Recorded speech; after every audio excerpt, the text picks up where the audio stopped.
Hello, welcome to the Trews. I'm Russell Brand. The case of Charlie Gard has become fascinating in spite of, at its core, there being the tragedy and sadness and fear of a sick child, because it's become a crucible of opposing moral and ontological issues.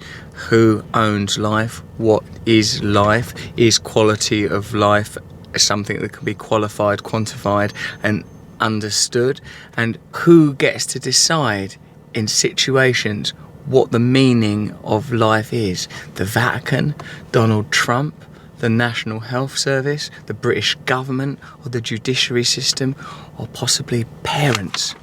What an extraordinary case. Let's have a look at some news. Supporters of Charlie Gard and his parents calling on the doctors in the hospital behind us to allow Charlie to be taken out of the hospital and out of the country, abroad by his parents, where he can take part in some experimental treatment. This is a story where it's impossible to say what's wrong and right, because it's the complexity of it overrides ideas like wrong and right, which is, I suppose, why it's become the source of so much conflict. How can you not, as a parent, or not even as a parent, as a human being, sympathise with the suffering of the Gard family having to face the dread, the terror and sadness of losing a child?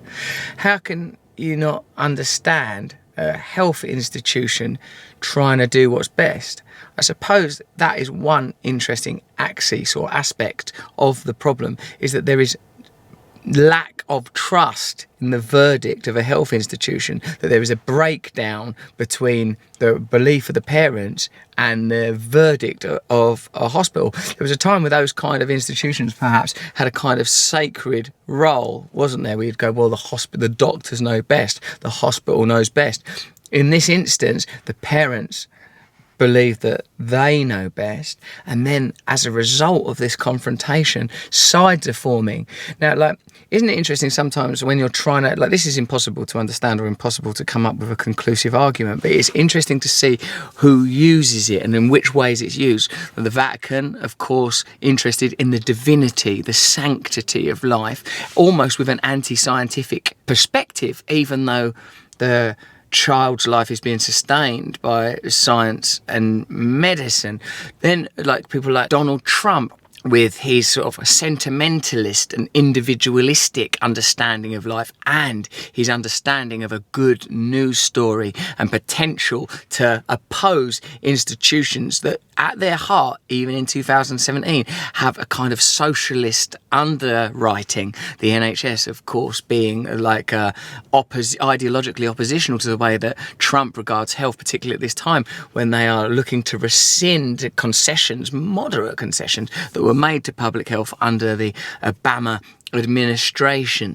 Then the fascinating idea of, is it a parent that owns a child's life, or is it the modern day shaman of the medical establishment that have the right to divine and weigh up the value and the purpose of a life, perhaps basing that authority on the power they have, because it is them that are currently keeping Charlie Gard alive. And right at the core, at the epicenter, the bullseye of the issue, is a sick and vulnerable child, the absolute epitome of life, its vulnerability, its sacredness and its fragility, while all around it the great institutions and the great thinkers cluster to try and determine who is right, what is right.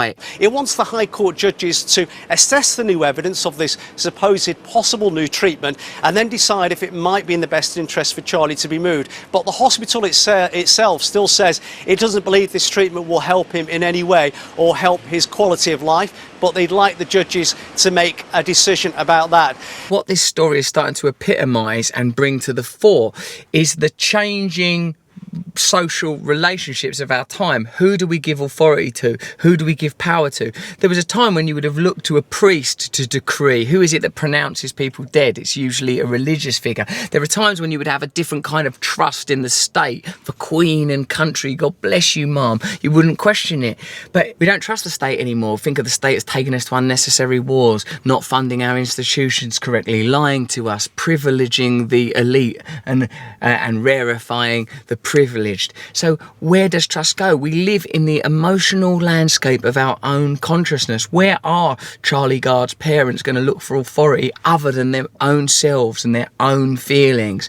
This is an interesting time to think about, what does it mean to be an individual? What does it mean to be alive? What is our quality of life? I suppose one of the things it made me consider is that I don't own my child, that my child is not a possession in effect. And I don't know what's right. I know what I'd want if I was a parent, but I don't know what's right. How can anybody know what's right? How can anybody know what's right? It's its complexity that's fascinating, and revealed through this complexity, in my opinion, is that the state is outmoded, that the relationship between religion and science needs to be repaired and reordered, and that we live in a time where people no longer trust institutions, and perhaps with good reason. I suppose all I can offer by way of conclusion is that I hope that the best thing happens for Charlie Gard and for his family. But like everybody else, I don't really know what that is.